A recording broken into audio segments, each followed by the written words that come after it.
Package ಕರ್ಕೊಂಡ್ ಬಂದಿದ್ರಾ? ಈ ದೇವಸ್ಥಾನದ ವಿಶೇಷತೆ ಏನಂತ ಸ್ವಲ್ಪ ಹೇಳ್ತೀರಾ?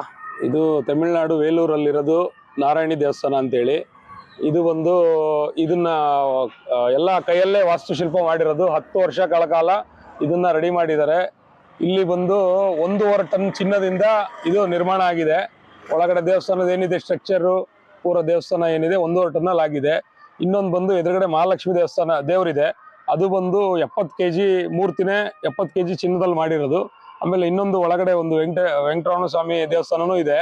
ಸೊ ಇದು ತುಂಬಾ ಚೆನ್ನಾಗಿ ಮಾಡಿರೋ ವಾಸ್ತುಶಿಲ್ಪ ಇರೋದ್ರಿಂದ ಜೀವನದಲ್ಲಿ ನಾವು ಒಂದ್ಸಲಿ ಇದನ್ನ ನೋಡ್ಲೇಬೇಕು. ಇದು ವೇಲೂರು ಗೋಲ್ಡನ್ ಟೆಂಪಲ್ ಅಂತ ಹೇಳಿ, ಇದನ್ನ ಖಂಡಿತ ಎಲ್ಲ ನೋಡಿ.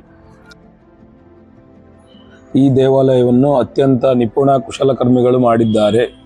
ಈ ಬೃಹತ್ ದೇವಾಲಯವನ್ನು ರಚಿಸಲು ಅವರು ಸಂಕೀರ್ಣ ಮತ್ತು ಕೈಯಿಂದ ಕೆಲಸವನ್ನು ಮಾಡಿದ್ದಾರೆ. ಈ ದೇವಾಲಯವು ಸುಮಾರು 100 ಎಕರೆ ಭೂಮಿಯಲ್ಲಿ ನಿರ್ಮಿಸಲಾಗಿದೆ. ಆಗಸ್ಟ್ 24, 2007 ಪೂರ್ಣಗೊಂಡಿದೆ. 7 ವರ್ಷಗಳ ಅವಧಿಯಲ್ಲಿ ಈ ದೇವಸ್ಥಾನವನ್ನು ನಿರ್ಮಾಣ ಮಾಡಲಾಗಿದೆ. ಹಿಂದೂ ವಾಸ್ತುವನ್ನು ಗಣನೆಗೆ ತೆಗೆದುಕೊಂಡು ನಕ್ಷತ್ರಾಕಾರದ ಮಾರ್ಗದ ಮಧ್ಯದಲ್ಲಿ ನಿರ್ಮಿಸಲಾಗಿದೆ. ಇದರಿಂದ ಪ್ರಕೃತಿಯಿಂದ ಸಾಕಷ್ಟು ಸಕಾರಾತ್ಮಕ ಶಕ್ತಿಯನ್ನು ಹೀರಿಕೊಳ್ಳುತ್ತದೆ. ಈ ನಕ್ಷತ್ರಾಕಾರದ ಮಾರ್ಗವನ್ನು ಶ್ರೀ ಚಕ್ರ ಎಂದು ಕರೆಯುತ್ತದೆ. ದೇವಾಲಯಕ್ಕೆ ಹೋಗುವ ಮಾರ್ಗವು ಸುಮಾರು 1.8 ಕಿಲೋಮೀಟರ್ ವಿಸ್ತಾರವಾಗಿದೆ.